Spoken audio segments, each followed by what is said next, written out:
ప్రేమ లేదని ప్రేమించరాదని సాక్ష్యమే నీవ. ఆపరా బాబు, పొద్దున్న ఏడుపు కొట్టి పాటలతో చంపేస్తున్నాం. ఏమైంది అసలు? బ్రేకప్ అయిందిరా. నవ్వు ఆపుకుంటున్నావు కదరా. మర్చిపోలేకపోతున్నా ఆ అమ్మాయిని. ఏదైనా ఐడియా ఉంటే ఇవ్వచ్చు కదా, ఆ అమ్మాయి జ్ఞాపకాన్ని నా బ్రెయిన్లో నుంచి ఎరేజ్ చేసేసేలాగా. నీలాంటి వాళ్ళ కోసమే యూనివర్సిటీ ఆఫ్ టోక్యోలో రీసెర్చర్స్ ఒక మిషన్ అయితే కనిపెట్టారు. అవునా? ఏం మిషన్ అది? ఈ మిషన్ యూజ్ చేసి మన పాస్ట్ లో ఉన్న జ్ఞాపకాన్ని మనం అయితే అరేంజ్ చేయవచ్చు. ఇంతకీ అది పనిచేస్తుంది అంటావా? దీన్ని వీళ్ళు ఒక ఎలక మీద కూడా టెస్ట్ చేశారు. అది సక్సెస్ కూడా అయ్యింది. ఎలకకి ఒక లివర్ లాగడానికి ట్రైనింగ్ అయితే ఇచ్చారు.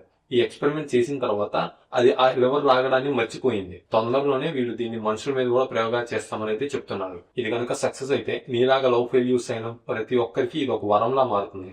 చూడాలి మరి ఫ్యూచర్ లో ఇది ఇంప్లిమెంట్ లోకి వస్తుందో లేదో. సరే అయితే ఉండు, ఇప్పుడే వస్తా. ఎక్కడికి బయలుదేరు? లగేజ్ సర్దుకొని వస్తా, జపాన్కి వెళ్ళాలి కదా.